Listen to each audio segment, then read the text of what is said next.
and welcome to Talk Art. I'm Sally Rain, and I will be your host as we explore the world of artists and the art that's all around us. Talk Art is sponsored by the Silicon Valley Open Studios. For 25 years, during the first 3 weekends in May, over 300 local artists open their studios to the public. For event information and maps and artist profiles, go to the website svos.org. Our guest for this show is Shannon Amidon, and she is a mixed media artist who collects objects from nature and from her travels. Collections such as seed pods and exotic insects, vintage book pages, maps, fossils, all kinds of objects. And she uses alternative process photography to create her art. And that includes historic printing processes and non-traditional techniques. So welcome, Shannon, to Talk Art. Thanks for having me. You're welcome. I'd be very interested in hearing about your influences. You use very unusual photographic techniques. So tell us a little bit about that. Some artists who have influenced me and who I've really enjoyed are someone like Man Ray, a famous artist in the Dada period. He uses photograms and photo collages, and he did kind of alternative process photography, but also currently are the Starn twins, Doug and Mike Starn. They're artists out of New York, and they kind of pushed the boundaries of photography and took it out of the frame and the mat and the glass, and would tape or tack their photos on the walls and use handmade paper to print their photos on. So those are techniques that I really enjoy and try to do with my artwork. Excellent. And how did you get started? I've always, some of my passions are photography and natural history and nature. I kind of grew up on a little ranch, and I'd always collect rocks and plants and things like that. And I'd always dress my brother and sister up and take pictures of them. So it just kind of evolved from there. I took my first darkroom class, and I fell in love with the process. Yes, beautiful. You have some very interesting photographs or collages almost that you call static puzzles. Why don't you tell us a little bit about how you construct those? So I wanted to kind of present my photos in a different way and do something kind of fun with them. So I collected boxes, cigar boxes and other wooden boxes, and I got my power tools out, and I cut wood blocks of different depths and heights and shapes, and I'd fit them into the box. And sometimes I get frustrated because I have to just shave off like an inch or two, and then I'd have the puzzle created, and I would print a photograph that I took out on watercolor paper, and I would glue the blocks to it and carefully cut them with an X-Acto knife, cut the pieces back apart. Then I put it back, and I'd glue it in place just so they wouldn't kind of come tumbling out. And then the last process was to kind of seal it with an encaustic wax. And I used all different size boxes, from large ones to small ones. So you brought some JPEG images to show us of these static puzzles. So why don't we take a look at those now? Okay. So the first one, this is a cicada. And in the background, it's kind of hard to tell, but you can see there's writing, and it talks about the life cycle and the mating cycle of cicadas, because I'm really interested in the insects and the natural history of them. And let's see, the next one coming up, I believe, this is a giant brown cricket. And these insects are just so interesting and beautiful to me. The colors of their wings and their wingspan. I think, do we have one more maybe?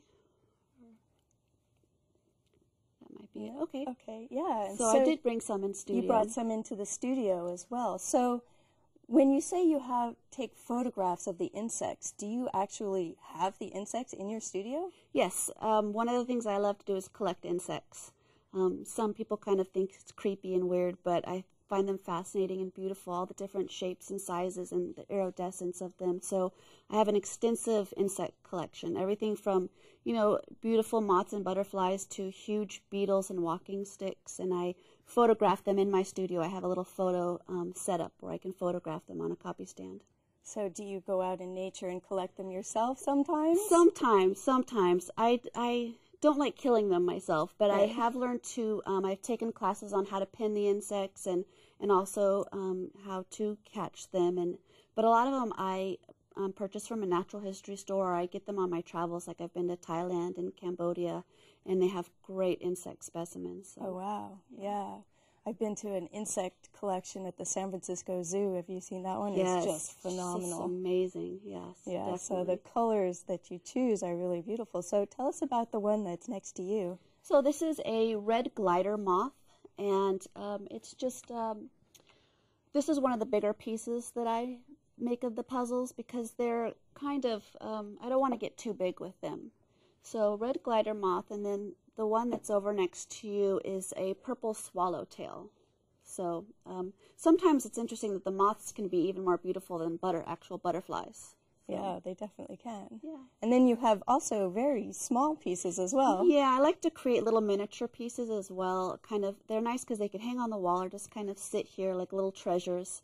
And this is a lacewing butterfly, and the one next to you is called a pearl butterfly.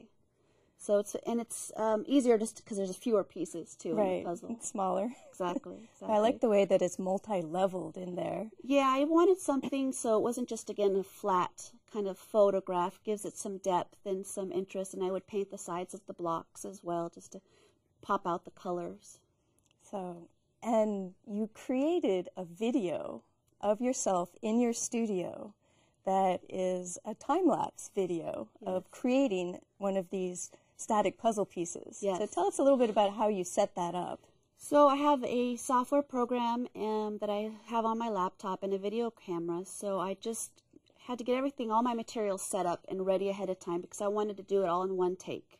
So I got all of my supplies and kind of put them around me and set the camera up at an angle where it can focus on what I was doing. So, and then I just started it from there and just started the process without any breaks or anything. So. Yeah, well, why don't we take a look at that video now? So you have to pay close attention because there's lots of movement in it. Yes, very fast. Very fast. So it's about, the video takes about 30 seconds, but actually it's about 3 hours of work. And the software I have is kind of neat because it just takes, every 30th of a second, it takes a snapshot. And that's how it creates the time-lapse effect.